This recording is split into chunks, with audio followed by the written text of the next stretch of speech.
दोस्तों एक बार फिर से मैं आपके लिए NTPC recruitment 2025 form fill up apply online process की अपडेट लेके आ चुके हैं। कैसे आप NTPC recruitment deputy manager 150 vacancies के लिए अपना फॉर्म अप्लाई कर सकते हो। स्टेप बाय स्टेप कंप्लीट जानकारी आपको इस वीडियो में दी जाएगी।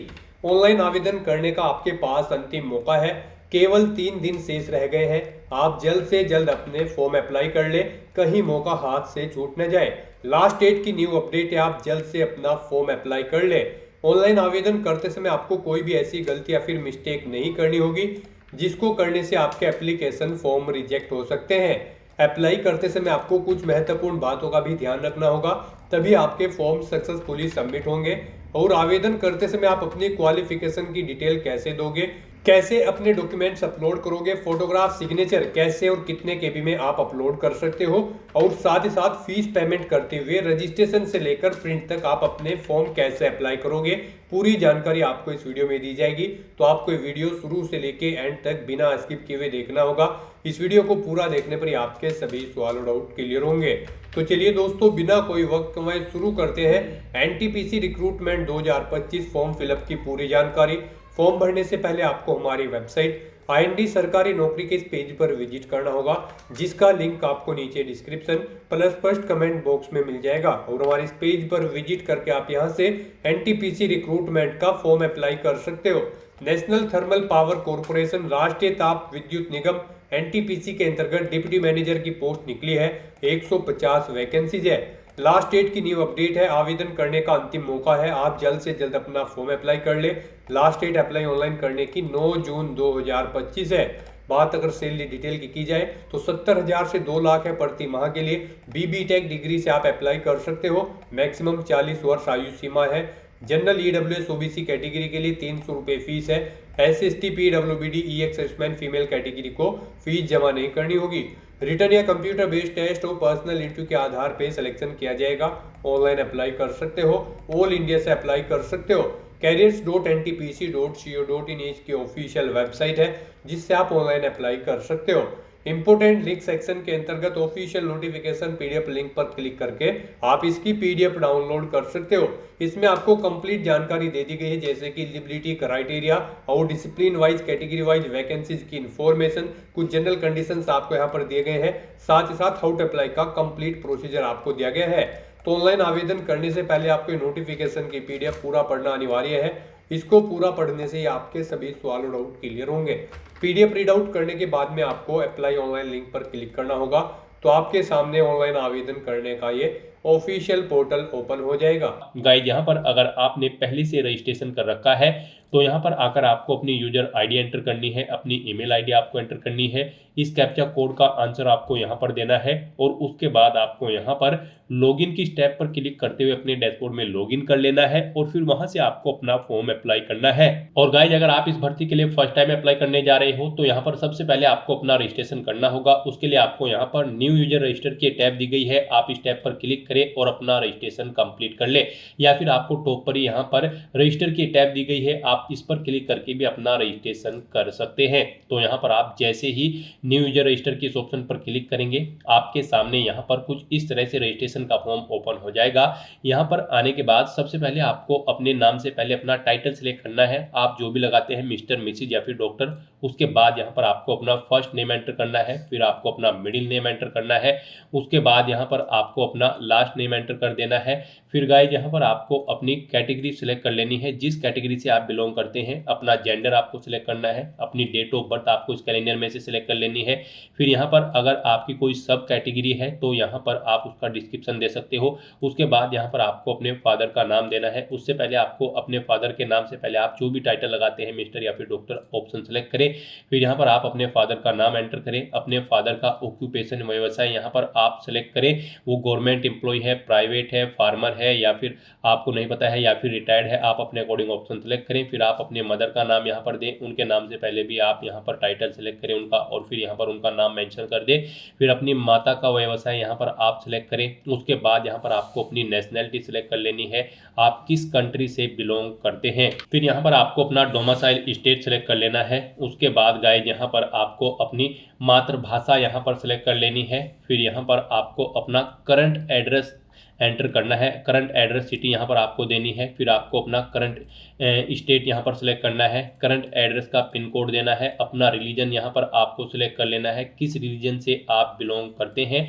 उसके बाद यहाँ पर आपसे पूछा गया कि क्या आप एक सर्विस मैन हैं, अगर हैं तो आप येस ऑप्शन सेलेक्ट करें और फिर यहाँ पर आप अपना सर्विस पीरियड ईयर में एंटर करें, नहीं है तो आप नो ऑप्शन यहाँ पर सेलेक्ट करें, फिर आपको ये डिटेल नहीं देनी होगी। उसके बाद यहाँ पर आपसे पूछा गया है कि क्या आप कश्मीरी दंगों के दौरान यहाँ पर आपकी फैमिली में कोई विक्टिम है, आप विक्टिम है कश्मीरी दंगों के, अगर हैं तो यहाँ पर आप येस ऑप्शन सेलेक्ट करें और फिर जम्मू और कश्मीर डोमिसाइल का पीरियड ईयर यहाँ पर आप एंटर करें, नहीं है आप जम्मू और कश्मीर दंगों के पीड़ित तो आपको नो ऑप्शन सेलेक्ट करना होगा। फिर आपसे पूछा गया है कि क्या आपने कभी करंट में या कभी फ्यूचर में या फिर करंट में एनटीपीसी में वर्क किया है, अगर किया है तो यस करें, नहीं तो फिर यस करते हैं तो यहाँ पर आपको अपना एनटीपीसी एम्प्लॉय नंबर देना होगा और अगर नहीं किया है आपने वर्क तो आपको नो ऑप्शन सेलेक्ट करना है। उसके बाद यहाँ पर आपसे पूछा गया है कि क्या आप दिव्यांग कैंडिडेट हैं, अगर है तो यस करें, अपनी दिव्यांग कैटेगरी यहाँ पर आप सेलेक्ट करें, अगर नहीं है आप दिव्यांग कैंडिडेट तो आपको नो ऑप्शन सेलेक्ट करना होगा। फिर यहाँ पर आपको अपना मैरिटल स्टेटस देना है, आप सिंगल हो या फिर मैरिड हो, आप अपने अकॉर्डिंग ऑप्शन सेलेक्ट करें। अगर मैरिड हो तो डेट ऑफ मैरिज यहाँ पर आपको सिलेक्ट करनी होगी। उसके बाद यहाँ पर आपको अपनी ईमेल आईडी एंटर करनी है, अपना मोबाइल नंबर आपको एंटर करना है, कोई अल्टरनेट मोबाइल नंबर है तो वो आप एंटर कर दे। अपने फादर की डेट ऑफ बर्थ यहाँ पर आप सिलेक्ट करें, मदर की डेट ऑफ बर्थ यहाँ पर आप इस कैलेंडर में से सिलेक्ट करें। इस तरह से अपनी सभी डिटेल्स फिल करने के बाद फिर आपको सेव एंड रजिस्टर के इस ऑप्शन पर क्लिक कर देना है। इस तरह से यहाँ पर आपका रजिस्ट्रेशन सक्सेसफुली कंप्लीट हो जाएगा। एक यूजर आईडी आपकी रजिस्टर्ड ईमेल आईडी पर और मोबाइल नंबर पर सबमिट कर दी गई है। आपको इसे केयरफुली नोट डाउन करके रख लेना है फ्यूचर यूज के लिए। और यहाँ पर बस अब आपको अपनी यूजर आईडी एंटर करनी है, अपनी ईमेल आईडी यहाँ पर आपको एंटर करनी है जो आपने रजिस्ट्रेशन टाइम पे प्रोवाइड कराई थी। इस कैप्चा कोड का आंसर आपको यहाँ पर देना है और उसके बाद गाइज आपको लॉगिन की स्टेप पर क्लिक कर देना है। उसके बाद आपके रजिस्टर्ड मोबाइल नंबर और ईमेल आईडी पर एक ओटीपी सबमिट किया गया है, वो ओटीपी आपको यहाँ पर एंटर करना है और उसके बाद आपको सबमिट के इस ऑप्शन पर क्लिक कर देना है। नेक्स्ट आपके सामने यहाँ पर आपका डैशबोर्ड ओपन हो जाएगा। अपने डैशबोर्ड में आने के बाद आपको अप्लाई के इस सेक्शन पर क्लिक करना है। नेक्स्ट आपके सामने कुछ इस तरह से इंटरफेस ओपन होगा। अब यहाँ पर आने के बाद आपको रिक्रूटमेंट एडवर्टाइजमेंट सिलेक्ट करना है।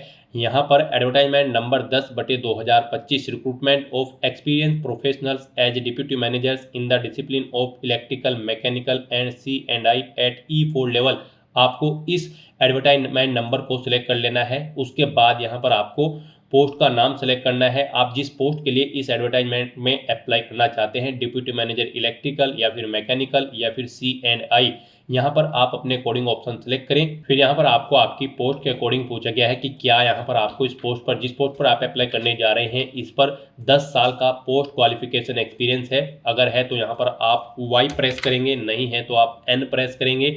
यहाँ पर आपको Y ही प्रेस करना होगा, तभी आप एलिजिबल होंगे इस भर्ती में पार्टिसिपेट करने के लिए। उसके बाद यहाँ पर आपसे पूछा गया है कि क्या आपके पास यहाँ पर NOC सर्टिफिकेट है करंट एम्प्लॉय का, यानी कि जहाँ पर आप कार्यरत थे उसका NOC सर्टिफिकेट आपके पास है, तो यहाँ पर भी आपको Y एंटर करना है। उसके बाद यहाँ पर आपसे पूछा गया है कि क्या आपको यहाँ पर 2 साल का मिनिमम एक्सपीरियंस है ₹60,000 से 1,80,000 के पेमेंट पर, या फिर आपको यहाँ पर इससे ऊपर की सैलरी का एक्सपीरियंस है, तो यहाँ पर भी आपको Y एंटर करना होगा। और उसके बाद गाइज यहाँ पर आपको गो नेक्स्ट के इस ऑप्शन पर क्लिक कर देना है।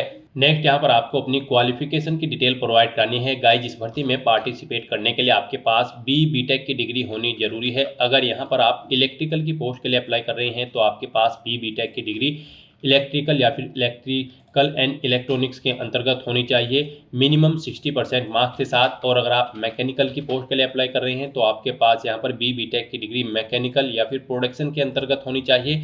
और अगर आप यहाँ पर C&I डिसिप्लिन के लिए अप्लाई कर रहे हैं तो फिर आपके पास BTech की डिग्री इलेक्ट्रॉनिक्स या फिर कंट्रोल एंड इंस्ट्रूमेंशन या फिर इंस्ट्रूमेंशंस में आपकी यहाँ पर डिग्री होनी चाहिए। मिनिमम 60% मार्क्स यहाँ पर आपके BTech में होने चाहिए।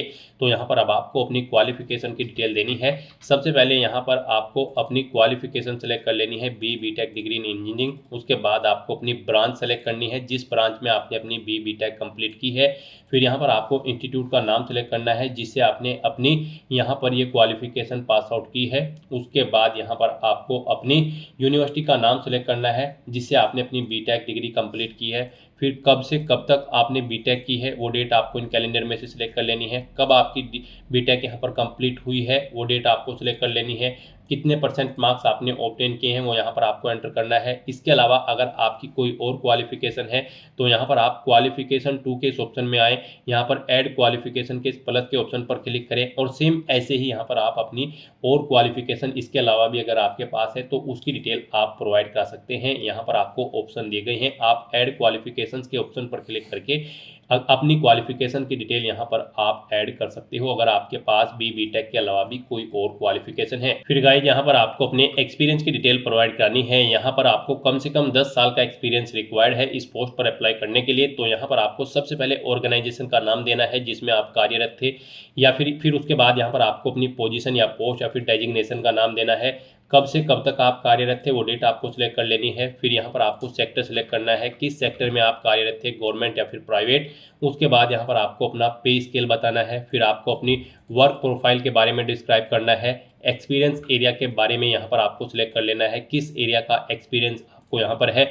उसके बाद यहाँ पर अगर आपको एक से ज़्यादा जगह वर्किंग एक्सपीरियंस है तो यहाँ पर आप ऐड एक्सपीरियंस 2 मर प्लस के इस ऑप्शन पर क्लिक करें। यहाँ पर एक सेम ऐसी ही और रो ऐड हो जाएंगी और यहाँ पर आप अपना एक्सपीरियंस की डिटेल प्रोवाइड कर सकते हैं। इस तरह से यहाँ पर आपको जितना भी एक्सपीरियंस है उसके लिए आप एक्सपीरियंस प्रोवाइड कर सकते हैं। ऐड एक्सपीरियंस प्लस की स्टेप पर क्लिक करने के बाद उसके बाद यहाँ पर आपसे पूछा गया है कि क्या आप यहाँ पर करंट में गवर्नमेंट या पब्लिक सेक्टर में कार्यरत हैं, अगर हैं तो यस करें और फिर यहाँ पर आप उसकी डिटेल दें जैसे कि नेम ऑफ ऑर्गेनाइजेशन, पोजीशन का नाम, पे scale, total number of year of experience. और नहीं है अगर करंट में आप वर्किंग तो आपको नो ऑप्शन सेलेक्ट करना है। उसके बाद यहाँ पर आपको I hereby understand that there is no criminal case pending. यहाँ पर अगर आप यहाँ पर डिक्लेयर करते हैं कि आपके ऊपर कोई क्रिमिनल केस नहीं है तो यहाँ पर आपको येस ऑप्शन सेलेक्ट करना है। अगर आपके पास क्रिमिनल केस है तो फिर आप नो ऑप्शन सेलेक्ट करेंगे, फिर आप एलिजिबल नहीं होंगे इस भर्ती में पार्टिसिपेट करने के लिए। फिर यहाँ पर आपसे पूछा गया कि क्या आपको कभी सर्विस के दौरान आपके डिसिप्लिन के अकॉर्डिंग आपको टर्मिनेट किया गया है, अगर किया गया है तो यस करें, नहीं तो आप नो ऑप्शन सेलेक्ट करें। फिर यहाँ पर आपको अपने डॉक्यूमेंट अपलोड करने हैं। यहाँ पर आपको अपना फोटो, अपने एजुकेशनल डॉक्यूमेंट, अपना एक्सपीरियंस डॉक्यूमेंट और अपने पर्सनल डॉक्यूमेंट अपलोड करने हैं। फोटो यहाँ पर आपका 1 MB से कम होना चाहिए। आपको चूज फाइल बटन के इस ऑप्शन पर क्लिक करना है, फाइल को सिलेक्ट कर लेना है और अपना फोटो यहाँ पर आपको अपलोड कर देना है। उसके बाद गाइड यहाँ पर आपको अपने एजुकेशनल डॉक्यूमेंट्स अपलोड करने हैं। इसमें आपकी इंजीनियरिंग डिग्री की होनी चाहिए, बीटेक की final provisional certificate, consolidated marksheet और यहाँ पर ये PDF फॉर्मेट में होनी चाहिए। एक सिंगल फाइल में आपको इन्हें अटैच करके अपलोड करना है। उसके लिए भी आपको चूज फाइल बटन पर क्लिक करना है, फाइल को सिलेक्ट कर लेना है और अपने इन डॉक्यूमेंट को अपलोड कर देना है। फिर आपको अपना एक्सपीरियंस डॉक्यूमेंट यहाँ पर आपको अपलोड करना है। चूज फाइल बटन पर क्लिक करने के बाद फाइल को सिलेक्ट करना है और उसे यहाँ पर आपको अपलोड कर देना है। ये भी आपका PDF फॉर्मेट में होना चाहिए, सिंगल PDF में आपका होना चाहिए अगर आपको एक से ज़्यादा जगह वर्किंग एक्सपीरियंस और उनके डॉक्यूमेंट है। फिर यहाँ पर आपको अपने पर्सनल डॉक्यूमेंट अपलोड करने हैं। इसमें आपको अपनी 10वीं की मार्कशीट, पैन कार्ड, आधार कार्ड, कास्ट सर्टिफिकेट अपलोड करने हैं। एक PDF सिंगल PDF फाइल में आपको इन्हें अटैच करना है और फिर यहाँ पर आपको इन्हें चूज फाइल के ऑप्शन पर क्लिक करके फाइल को सिलेक्ट करते हुए अपलोड कर देना है। उसके बाद गाइड यहाँ पर आपको अपने टेस्ट सेंटर सेलेक्ट करने हैं। यहाँ पर आप अपनी चॉइस के अकॉर्डिंग कोई भी 2 टेस्ट सेंटर सेलेक्ट करें। यहाँ पर आप जिसे फर्स्ट नंबर पर प्रेफरेंस देना चाहते हैं यहाँ पर उसे फर्स्ट नंबर पर आप सिलेक्ट करें और फिर सेकंड नंबर का टेस्ट सेंटर यहाँ पर आप सिलेक्ट कर लें। उसके बाद आप इस चेकबॉक्स को ओके करें और फिर यहाँ पर आप प्रीव्यू डिटेल के ऑप्शन पर क्लिक करके अपने एप्लीकेशन फॉर्म का प्रीव्यू चेकआउट कर लें और उसके बाद गाइड यहाँ पर आप सबमिट एप्लीकेशन के इस ऑप्शन पर क्लिक कर दें। इस तरह से यहाँ पर आपका एप्लीकेशन फॉर्म सक्सेसफुली सबमिट हो जाएगा। अगर आप रिजर्व कैटेगरी से बिलोंग करते हैं गाइड यहाँ पर SC ST PWBD EX serviceman और फीमेल कैंडिडेट के लिए कोई फीस नहीं है। जनरल EWS OBC कैटेगरी के लिए 300 रुपये फीस है। यहाँ पर अगर आप जनरल EWS या फिर OBC कैटेगरी के अंतर्गत आते हैं तो पहले अपना फीस पेमेंट आपको करना होगा, उसके बाद यहाँ पर आप रिडायरेक्ट किए जाओगे। और यहाँ पर अगर आप रिजर्व कैटेगरी के अंतर्गत आते हो तो आपका एप्लीकेशन फॉर्म सबमिट हो चुका है। यहाँ से अब आप click here to download the registration slip के इस ऑप्शन पर क्लिक करके अपनी रजिस्ट्रेशन स्लिप आप डाउनलोड कर सकते हो। आप यहाँ पर इस ऑप्शन पर क्लिक करें। उसके बाद यहाँ पर आपके सामने कुछ इस तरह से इंटरफेस ओपन होगा। यहाँ पर आने के बाद आपको अपना रिक्रूटमेंट एडवर्टाइजमेंट नंबर सेलेक्ट कर लेना है। उसके बाद गाइड यहाँ पर आपको यहाँ पर जो पोस्ट सेलेक्ट कर लेनी है उसके अकॉर्डिंग, एडवर्टाइजमेंट के अकॉर्डिंग यहाँ पर आपको पोस्ट सेलेक्ट करनी है। फिर यहाँ पर आपको यहाँ पर application registration slip option select करना है और फिर यहाँ पर आपको अपना एप्लीकेशन नंबर सेलेक्ट करना है। उसके बाद यहाँ पर आपके एप्लीकेशन रजिस्ट्रेशन की स्लिप आपके सामने यहाँ पर शो कर दी जाएगी। इसे आप यहाँ पर प्रिंट के इस ऑप्शन पर क्लिक करके इसका एक हार्ड कॉपी प्रिंट आउट ले सकते हो फ्यूचर यूज के लिए। तो दोस्तों यहाँ पर आपका एप्लीकेशन फॉर्म सक्सेसफुली सबमिट हो चुका है। ऐसे आप अपना एनटीपीसी डिप्टी मैनेजर की 150 पोस्ट के लिए फॉर्म अप्लाई कर सकते हो स्टेप बाय स्टेप, बिना कोई मिस्टेक किए हुए। आज की इस वीडियो में बस इतना ही। आई होप ये वीडियो आपको पसंद आई होगी। अगर पसंद आई हो तो इसे लाइक और शेयर करें। चैनल पर नए हो तो इसे सब्सक्राइब कर लें। Thanks for watching.